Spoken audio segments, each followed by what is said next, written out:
தற்குறின்னு சொல்கிறாங்களே, அதுக்கு என்ன அர்த்தம்னா அந்த காலத்தில் பண ஓலையில் தான் எழுதியிருக்காங்க. அப்போ இந்த சொத்து விவகாரம், ஒருத்தரோட சொத்து விவகாரம்லாம் வந்து அதில் தான் எழுதுவாங்க, பேப்பர்லாம் கிடையாது. பேப்பர்னு ஒன்று புழக்கத்திலே கிடையாது.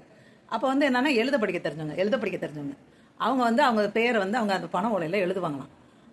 எழுத படிக்க தெரியாதவங்க இருக்காங்க பார்த்தீங்களா, அவங்களால கையெழுத்து போட முடியாது. இப்போ இருக்கிற மாதிரி மை வச்சு கை நாட்டு பண்ணுறதெல்லாம் அப்போ கிடையவே கிடையாது.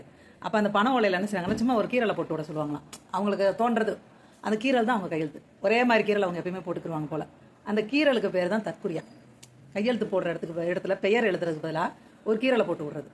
அது வந்து ஒவ்வொருத்தரும் ஒவ்வொரு மாதிரி கீரல் போடுவாங்களாம். அதுதான் அவங்களோட அடையாளம். அந்த கீரலுக்கு பேர் தான் தற்குறி. கடைசியில் இப்போ எதுக்கெடுத்தாலும் தற்குறின்னு தமிழில் வச்சாதான் அந்த வீடியோவே வியூஸ் போகுது. அந்த லெவலில் இருக்குது நமக்கு. எல்லா படத்துலையும் பார்த்துட்டு இருக்கோம் பெண்களை எப்படி காமிக்கிறாங்கன்னு.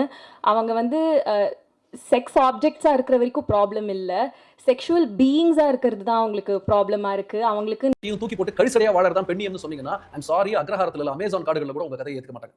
பொம்பளைனா படிக்கக்கூடாது, கல்யாணம் பண்ணிக்கிட்டு புருஷன் இருக்கிற வரைக்கும் சமய கட்டு, புருஷன் சத்தத்துக்கு அப்புறம் உடன் கட்ட, மாசத்துக்கு 3 நாள் கிச்சன் பக்கமே வரக்கூடாது, இதுதான் பாரம். இதை தூக்கி எறிங்க, இதை உடச்சி எறிங்க, வேண்டாம்னு சொல்லல. அதுக்காக ஒரு பொண்ணு கற்போட வாழறதே அடம் கொய்யால கற்பா. கற்புனா என்னன்னு ஏதாவது உனக்கு தெரியுமா? போய் அதை முதல்ல போய் தேடு. கற்பு சார்ந்து என்ன போட்டிருக்காங்க, அதுக்கு என்ன அர்த்தம் அப்படின்னு முதல்ல தேடி தொல்லடா. இப்போ வந்து பசங்களுக்கு வந்து ஸ்கூல் டேஸ்லேயே ஃபோன் கையில் இருக்கா, எல்லாத்தையும் பார்த்துட்றாங்க. பார்த்துட்டு நம்ம ஏஜில் கிடச்சா சரி, நம்ம ஏஜில் கிடச்சா பிரச்சனையில் மாட்டிக்குவோம், கல்யாணம் ஆன ஆண்டிகை கிடச்சா நல்லாயிருக்கும் அப்படின்ட்டு இருக்காங்க. அந்த பரிதவிப்போடு சுற்றிட்டு இருக்காங்க.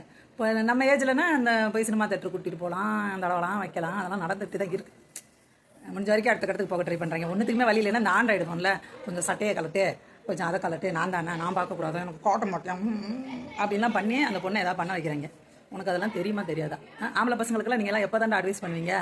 இந்த படம் எப்படி வந்திருக்கு என்ன ஒன்றுமே நமக்கு தெரியாது. அதுக்குள்ளே என்னத்துக்கு வேண்டாம்னு சொல்லல. அதுக்காக ஒரு பொண்ணு கற்போட வாழறதே பாரம்னு சொன்னீங்கன்னா, கேரக்டரையும் சேஸ்டிட்டியும் தூக்கி போட்டு கழிசடையா வாழறதான் பெண்ணியம்னு சொன்னீங்கன்னா, ரொம்ப ஓவராக பேசுகிறடா.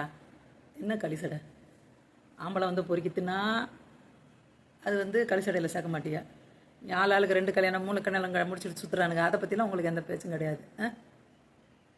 லவ் பண்ணால் உடனே சேர்த்து வைக்கணுன்றீங்க. அந்த லவ்க்குள்ளே என்ன இருக்குன்னு எனக்காக பார்த்துருக்கீங்களா? அவங்க ஃபோனில் என்ன பரிமாறிக்கிறாங்க, எங்கெல்லாம் போகிறாங்க, என்னெல்லாம் பண்ணிக்கிறாங்க, எனக்கு அதை பற்றிலாம் யோசிச்சிருக்கீங்களா? லவ்னா சேர்த்து வச்சுருங்கியா, ஜாதிலாம் பார்க்காதீங்கயா அப்படின்னு இந்த வாய் தானே பேசுது. லவ்ன்ற பேரில் அவங்க பண்ணுற அலப்பறம் உங்களுக்கு ஏதாவது தெரியுதா? கலிஷடையா? கலிஷடைனா என்னடா அர்த்தம்? என்னடா பேர் வச்சுருக்கீங்க? சொன்னீங்கன்னா, கேரக்டரையும் சேஸ்டிட்டியும் தூக்கி போட்டு கழிசடையா வாழறதான் பெண்ணியம்னு சொன்னீங்கன்னா, ஐம் சாரி, அக்ரஹாரத்தில் இல்லை, அமேசான் காடுகளில் கூட உங்கள் லோகேஷோட கூலி படம் பார்த்தாச்சா? நல்லா இருக்கேன்.